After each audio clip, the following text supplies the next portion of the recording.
Okay, we're in Kirwin now. This is the information from the town, and it says the tawdry town, Kirwin, was unique among rough and tumble mining camps in that it never had a single saloon or red light district. For a short time, Kirwin did have one colorful character named Lucille the Palmist. However, when it was discovered that her services went beyond fortune-telling, she was asked to leave town. As with other early day mining camps, reading and parlor games were popular pastimes, and visitors were always welcome with warm hospitality. Let's see, gut-busting work. A miner's life was one hard gut-busting work. In early days, they swung heavy hammers, single-jacking and double-jacking drill holes into the hard rock for their powder charges. After chargers broke up the rock and miners mucked it into ore cars with shovels and pushed the cars out of the tunnels or used donkeys to pull them out. Later, miners used air and steam-powered mechanical drills. Drilling produced clouds of rock dust that got into the miners' lung and sentencing them to an early death due to miners' consumption. Let's see, avalanche. Life had its rewards and disappointments for Kirwin miners, their families. Although summer were pleasant in this high mountain valleys, winter could be brutal with deep snows, freezing temperatures, long months of isolation, and threats of avalanches. Sitting at the base of the steep 12,000-foot peaks, Kirwin was continually menaced by avalanches, the White Death. On February 5th, 1907, several days of heavy snowfall, a massive avalanche roared down Brown Mountain, sweeping the Tewksbury cabin into the Wood River, damaging the Tewksbury store and killing 3 people. Most of the miners and their families decided they had enough. That spring, packed up and left. A few attempts were made to revive the mines in later years, but nothing came of it. Miners prepared to ride in an ore bucket down into the mine. Note the candles carried and attached to the hats for illumination. Hand forged by blacksmiths, various types of candles holders were developed to keep candles out of the way, but still near enough to work by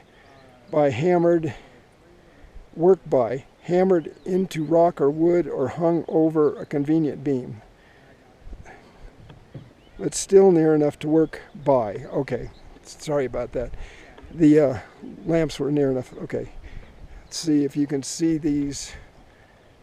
I guess this was a picture of some folks going in. Okay. Boom or bust. Like many early day mining camps, Kirwin's story was one of high hopes and failed dreams. More money was put into the workings from investors' pockets than ever taken out of the ground in ore. Although miners found some good color and promising veins, the geology of the area was such that they never found silver or gold in the quantities necessary to make the mines a viable operation. The Kirwin mines produced very little ore, and the railroad, crucial to any mining district, never came to Kirwin. Adding to Kirwin's troubles, a national financial panic in 1907 cut the flow of investment capital to the mines. Gold in them there hills. The mining town of Kirwin sprang to life after gold and silver were discovered in Spar Mountain in the mid-1880s by William Kirwin and Harry Adams while on a deer hunting trip. The Wood River Mining District was formed in 1891. Numerous shafts and tunnels were dug into the surrounding mountains. These included the Bryan, Pickwick, Tumlum, Molly Logan, Longhorn, Oregon, Smuggler, Wolf, and the Galena Ridge Mine. While the other mines were operated in the late 1800s and early 1900s, the Wolf Mine was dug by Dave Wolf during the 1940s. The Wolf Mine shaft is visible directly across the valley from where you are standing. Here's the restored Tumlum Mine shaft house, can be seen further up the valley. Grasshopper Bill Stask at Tewksbury store in Kirwin. Miss Broadbent stands in the doorway. Okay, life at the peak. At its peak, about 200 miners and their families lived in Kirwin. The town boasted a hotel, a boarding house, 2 general stores, a sawmill, an assay shop, headquarters buildings, a post office, and a variety of cabins, stables, and meat storage sheds. Stagecoaches made the 34-mile trip between Kirwin and Meeteetse every other day. Oh, that's a long ride in a stagecoach. Kirwin never regained its former glory after its peak in 1906, but it does retain the flavor of the colorful era. When the miners left, they left behind their cabins, shaft houses, and some of their equipment. One manager's house featured dormers, something not usually found on log cabin houses in mining town camps. Okay, and then saving Kirwin has been a cooperative effort. Stabilization and restoration of the historic buildings in Kirwin Mining District have been a cooperative effort between the Shoshone National Forest and State Historic Preservation Office, the Abandoned Mines Lands Division, and the Wyoming Department of Environmental. Numerous volunteers from Wyoming and across the country. Major funding, engineering, and other services have been provided by the Abandoned Mines Land Division, without whose cooperation and support these important restoration projects would not have been accomplished. First gold prospecting expedition into the Wood River area, led by a man named Kirwin. The area was under the Indian Territory at the time, and soldiers from Fort Bowman broke up the camp and made the prospectors leave the Big Horn Basin. One of the prospectors was killed by Indians and probably a member of the Crow tribe. Well, that's a pretty broad assumption. Henry Schnitzel prospected the area in 1881. 1885, William Corwin and Harry Adams prospected the area and found gold. 1891, the Wood River Mining District was formed and several claims were staked. The Shoshone River Mining Company was formed by a New York capitalist, C.I. Tewksbury, as manager. The first ore shipment was transported on mules. Galena Ridge Mining Corporation was formed by Henry Schnitzel, T.J. Greer, P.W. Gates, Ernest May. The four men purchased land along the Wood River and organized the Antler Land and Cattle Company, which they used as a base for their mining. That was in 1899. 1902, exploration was well established at Kirwin. 1904, the Shoshone Mine and Development Company of Kirwin was incorporated. 1904 to 1906, there were more than 200 people and 38 buildings in Kirwin. These included a hotel, a boarding house, 2 general stores, the sawmill, post office, quartering buildings, and a headquartering building, cabins and meat storage sheds. But there was no saloons, brothels, or even a cemetery. Stagecoach ran from Meeteetse to Kirwin on Sunday, Wednesday, and Friday, and ran from Kirwin to Meeteetse on Monday, Thursday, and Saturday. The Shoshone Mining and Development Company, Galen Ridge Mining Company, and Wyoming Mining Company did extensive development of mines in the area, investing between $1 and $4 million. A miner named William Chubbs was killed by a premature explosion in the Bryan mine in 1906. 1907, on February 5th, after 9 days of heavy snow, a massive avalanche roared down Brown Mountain.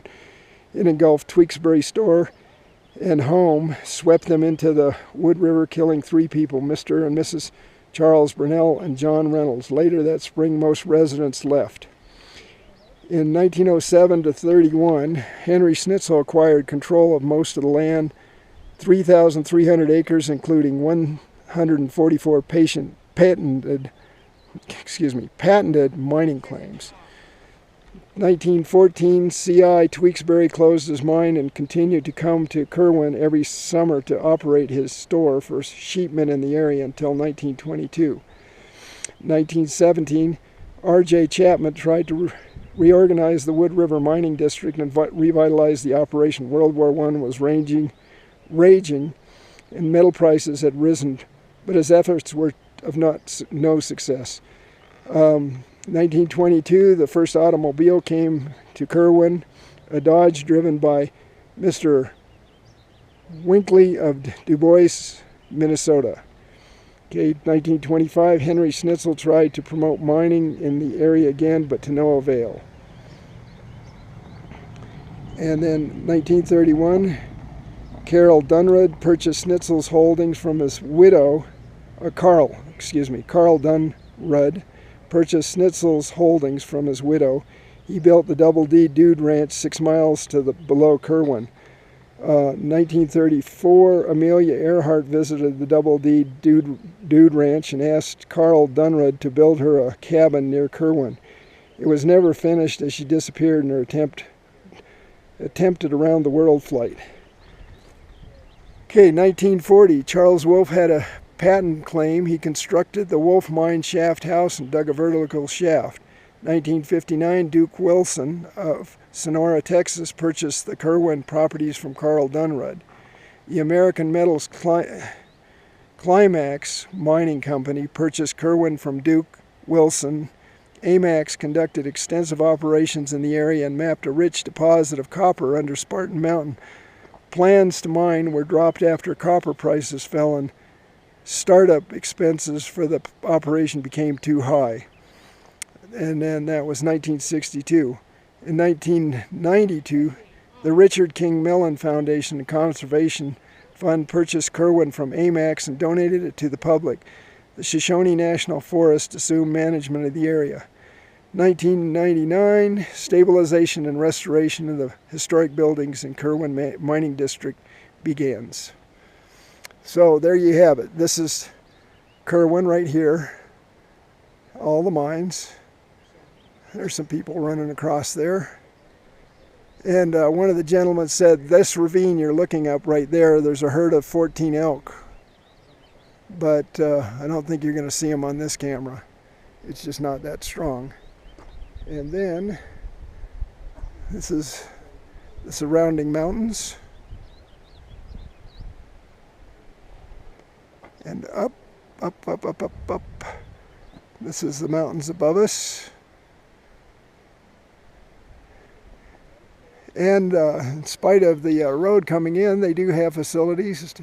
I suspect you can camp here, but you can't have fires, or at least not presently. So this is pretty much the walk around. With that, I'm going to turn you guys off for a while and see what's happening here. All right, aloha.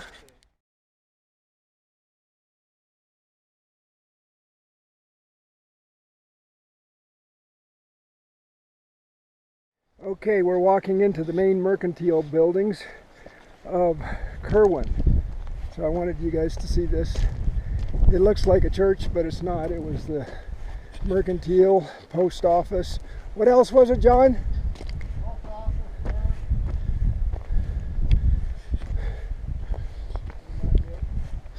Okay, so she's been kind of boarded up ever since, but they've kept roll roofing on the roofs to keep them dry, so I guess this is still under consideration for restoration. And it looks like they had felt on the outside of it to keep it waterproof and keep the winds out in the winter. So maybe not felt, maybe it was roll roofing or some kind of asphalt material. And so here is the town. This one, can we go in? All right, let's go in and take a look around. You can see kind of the post office part of it was on the left, and post office was on the left. What was this on the right, you think? kind of like a grocery store and supply room. Oh, maybe that was the butcher's room. Oh, it's pretty dark in here, so I don't know if you're going to be able to see much. But anyway, they have all the shelves for their merchandise and stuff.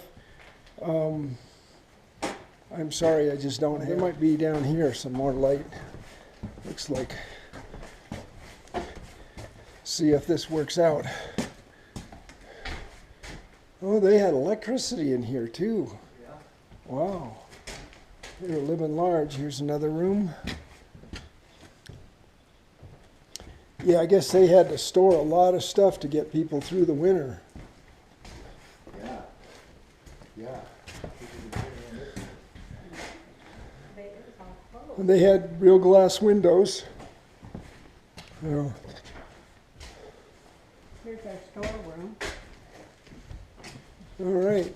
Cool wood. Boy, the wood's all preserved. Yeah, they must have kept the roof on it pretty much. Okay, so now you're blinded by the light and can't see a thing because the light's in the way. Oh, look at that chest or table, whatever you want to call it. Looks like it had a drawer in it. Okay, so now this looks like the Forestry Service put this building up. They probably have all their tools and stuff in it. Oh, they had a deck on this too. Staircase went up and turned to the right. Oh, you know what they did probably is they would bring their wagons and back it up to it. Hello, hello. It's a little wet. That's Stay off. nice meeting. Sissy. Come here, come here. Yeah, like this one was like a post office. So here's somebody's, I don't know what this one is. Maybe somebody's cabin. Some of these were just houses. Yeah, that's probably a house there is what I'm thinking. And that might have been an outhouse. Maybe. It could have been somebody's little cabin. You never can tell. And this might have been the stable. It looks like a horse stable. Is it? This one looks like Yeah. chicken. Look at that. This. Oh, they put a floor on it. That. Yeah. Look at this. Oh, this was the stable. Like a staple, right? Yeah, this is the stable. So yeah, you're probably right. This was probably a bunkhouse. The Leaning Tower of bunkhouse. Oh. It could be jacked up a bit and straightened out. But cool. Yeah, so the horses had a place to stay. Pretty tight quarters.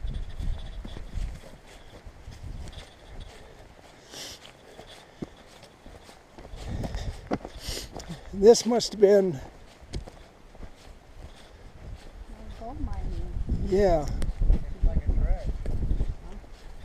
Well, they must have brought, I don't know. Maybe this was for loading the ore cars. I think they brought this in too. I don't remember seeing it. Well, this is probably newer. This is probably from the 1940s, the Yeah, the Wolf big old water Mine. pump that they used to pump water and probably dredged it. Uh-huh.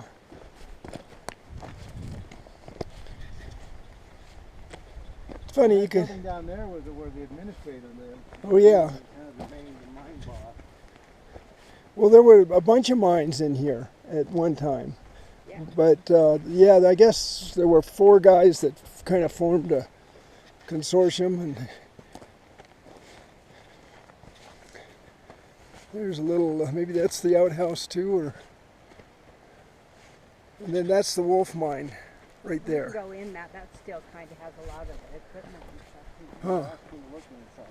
The administration house looks like it's still livable. I mean, it looks like somebody, I'll bet the Forest Service live in there. And this guy needs a little bit of renovation on his house.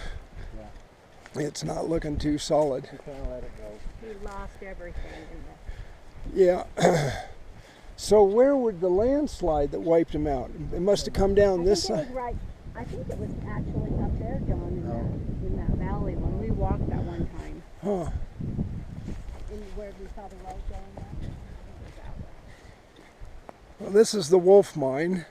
I guess that's the shaft. They have the pulley in it for dropping people down into the earth, I'm assuming. Is that what that is? The tower is the pulley? Where the mine went, the bucket went down in. Oh, okay.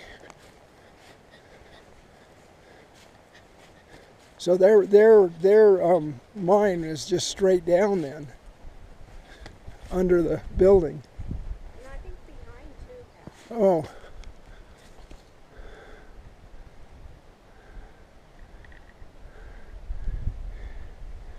Shall we go up and take a look?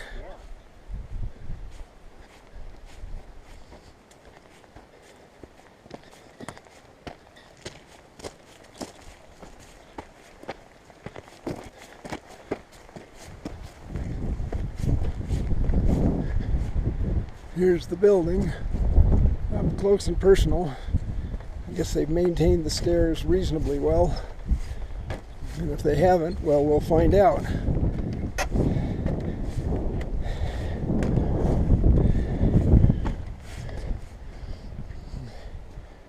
Okay, well, that may be the bucket there.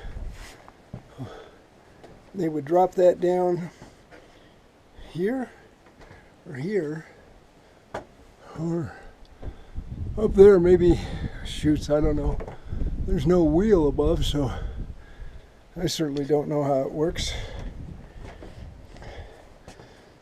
Oh, check out the view. Could you imagine sitting on your front porch and having this for your view? Is this door open? You used to be able to get in here. Oh, It looks like it's just a porch. Is it open? no. Well, it's not.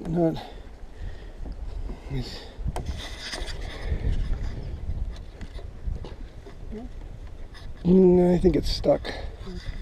There's no other way to get in, huh? It used to be up there and there's a shack in there and everything. Okay, well, put you right there, see if that can see anything. Oh.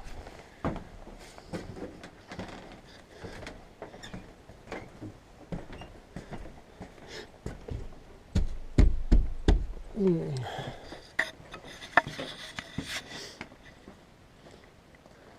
You got the mine shaft pulled off, huh? Yeah, I think so. I think you could open it from the back, the bottom.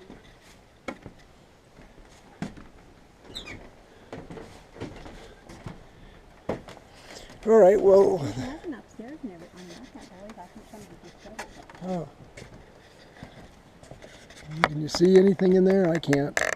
Well, I'm going to turn you guys off because I don't want to waste all the camera. So, adios until later. Okay, we got the door open, so it was just stuck.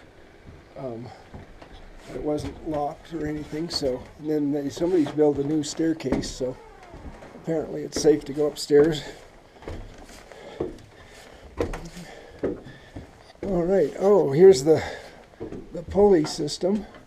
I wonder how they ran it. Well, it certainly wasn't with squirrels. So, now, how did this work? There's no pulley on this. Oh, wait. Huh. Did you guys see that steel bucket? The thing's massive. And it's hooked up to the cable, but Oh, yeah. I don't quite understand how this goes. It's like a dredge. No, this is the cable system, so it works. They must have had some kind of a motor somewhere. And there's more up there. So looks like maybe something happened. And see, that goes tall.